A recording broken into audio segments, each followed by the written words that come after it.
আজানের সময় যে মহিলারা মাথায় ওড়না দেয় এটা কতটুকু সঠিক? মায়েরা বোনেরা আমাকে অনেক সময় প্রশ্ন করে যে হুজুর, যখন আজান দেয় দেখবেন অনেক মেয়ে মাথায় ওড়না না থাকলে ওড়না দেয়। দেয় কি দেয় না? দেয়। দেখবেন যখনই মাগরিবের আজান হয়ে যায় তখন দেখবেন অনেক মেয়েরা ওড়না নাই মাথার ভেতরে, আজান হওয়ার সঙ্গে সঙ্গে ওড়না দেয়, আজান হয়ে গেলে আবার খুলে ফেলে। আছে না নাই? এখন প্রশ্ন হচ্ছে এইটা, আজানের সময় যে মহিলারা মাথায় ওড়না দেয় এটা কতটুকু সঠিক এবং এটা কোরআন সুন্নাহ দ্বারা প্রমাণিত কিনা, এটা আমি উত্তর দিব। আপনারা সবাই শুনবেন তো ইনশাআল্লাহ? আজীবন মনে রাখবেন, এগুলো খুবই গুরুত্বপূর্ণ প্রশ্ন। একটা কথা অলওয়েজ মনে রাখবেন, পর্দা এবং হিজাব এটা হচ্ছে প্রকৃত পক্ষের একটা মেয়ের, এবং একটা মেয়ে কতটা কোয়ালিফাইড, একজন মেয়ে কতটা আদর্শবান এটা প্রমাণ করে তার হিজাব এবং বোরকা, ঠিক কিনা? এখন কথা হচ্ছে, আল্লাহ তাআলা সূরা আহজাবের ৫৯ নম্বর আয়াতে বলেছেন, ইয়া আইয়ুহান নাবিয়্যু কুল লিআজওয়াজিকা ওয়া বানাতিকা ওয়া নিসাইল মুমিনিন ইউদনিনা আলাইহিন্না মিন জালাবিবিহিন।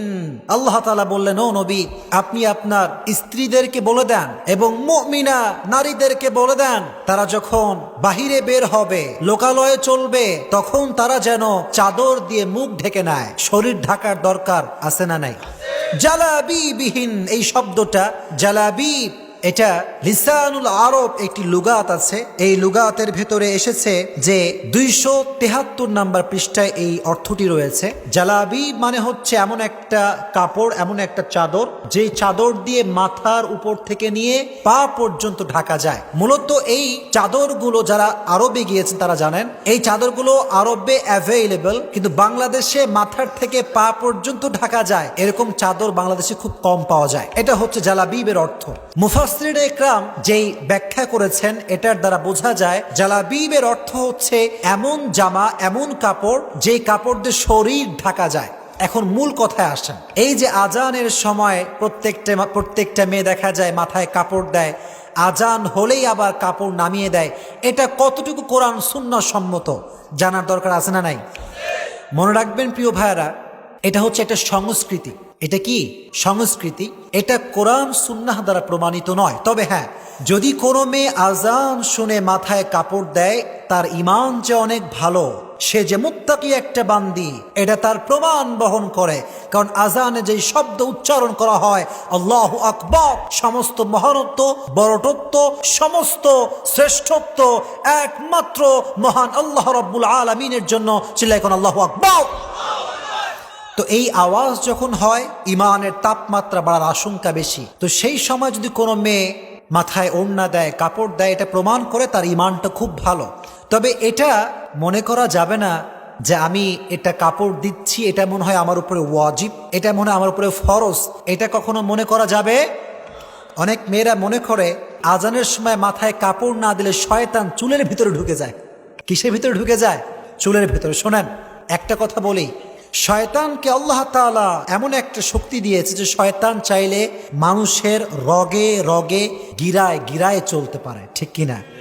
কিন্তু এটা বিশ্বাস করেন, শয়তান আজানের পূর্বে আপনার চুলে ঢুকতে পারে, কিন্তু আজানের সময় ঢুকতে পারবে না। কারণ হচ্ছে এই, যখন আজান হয় শয়তান কিন্তু লুঙ্গি তুইলা দৌড়ায়, ঠিক কিনা বলেন? কারণ আল্লাহু আকবার, এই আজানের শব্দ শয়তানের হজম হয় না, ঠিক কিনা?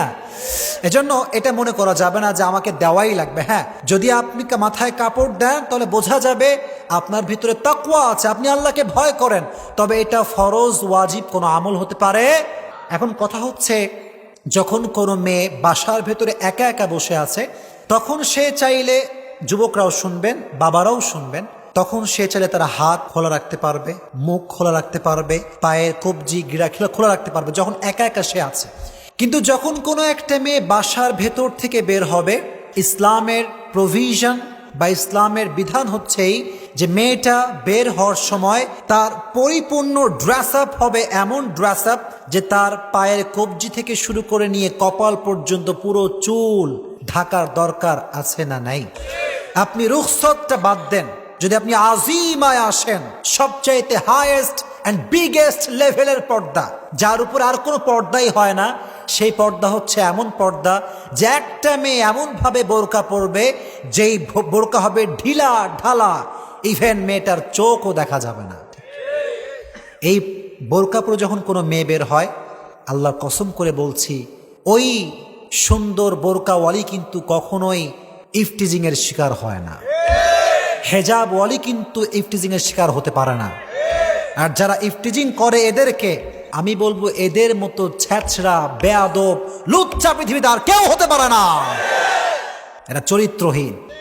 এজন্য আপনাদের বোনেরা যখন বের হবে, মায়েরা যখন বের হবে, listen to me with full concentration, মনোযোগ দিয়ে শুনবেন। প্রত্যেকটা মেয়ে, প্রত্যেকটা মা, প্রত্যেকটা মহিলা বাসার থেকে সম্পূর্ণ মুখ ঢেকে বের হবে। বাবা হিসেবে এটা আপনার দায়িত্ব, ভাই হিসেবে বোনকে সংরক্ষণ করা এটা যুবক তোমার দায়িত্ব ছিল, ঠিক কিনা? পারা যাবে ইনশাআল্লাহ। আর যেই মায়েদের বয়স অনেক বেশি, হুজুর আপনি এত ওয়াজ করলেন, যাদের বয়স বেশি, গায়ে ভাঁজ পড়ে গেছে, চামড়ায় ভাঁজ পড়ে গেছে, এদের বিধানটা কি? আল্লাহ তাআলা বলেছেন, والقواعد من النساء اللاتي لا يرجون نكاحا فليس عليهن جناح। আল্লাহ তাআলা বললেন যে যেই নারী বা যেই মহিলা এমন বয়সে পৌঁছে গিয়েছে যে তার বিবাহ করার আর কোনো সম্ভাবনা নাই, বিবাহের বয়স শেষ, আল্লাহ তাআলা তার জন্য এই অপরচুনিটি দিয়েছেন, এই সুযোগ দিয়েছেন, সে চাইলে মুখটা খোলা রাখতে পারবে, মুখটা খোলা রাখতে পারবে। কোন মহিলা? যেই মহিলার যৌবনটা ফুরিয়ে গিয়েছে, ইভেন তার ভেতরে বিবাহের আর কোনো আশঙ্কা নাই। ফালাইসা আলাইহিন্না জুনাহুন আইয়াযনা সিয়াবাহুন্না গায়রা মুতাবাররিজাতিন বিজিনা ওয়া ইয়াস্তাফিফনা খায়রুল লাহুন। আল্লাহ তাআলা বললেন, এরকম বৃদ্ধা মহিলা যদি হয়, সে চাইলে হিজাব ছাড়াও বের হতে পারবে, তবে তার জন্য উত্তম হচ্ছে সেও হিজাব পরিধান করে বের হবে। সুবহানাল্লাহ পড়েন। কি সুন্দর ইসলাম, কি সুন্দর কোরআন, কি সুন্দর কথা। নারীদেরকে সবচেয়ে বেশি সম্মান যে ধর্ম দিয়েছে, এই ধর্মের নাম হচ্ছে ইসলাম, ছিল এখন, ঠিক কিনা? আল্লাহ মা বোনদেরকে প্রত্যেকটা কথা অনুযায়ী আমল করার তৌফিক দান করুক, পড়েন আমিন। যারা বসেছেন আপনারা, আল্লাহ আমাদের সবার অন্তরে তাকওয়া ভিত্তিক জীবন দান করে দিক, পড়েন আমিন। প্রকৃত পক্ষের মুসলমান না হয়ে আল্লাহ তুমি কবরে নিও না, পড়েন আমিন। এই মাহফিল যারা আয়োজন করেছে, প্রত্যেকটা মানুষকে, প্রত্যেকটা সদস্যকে জান্নাতের বাসিন্দা হিসেবে কবুল করে নিও, পড়েন আমিন।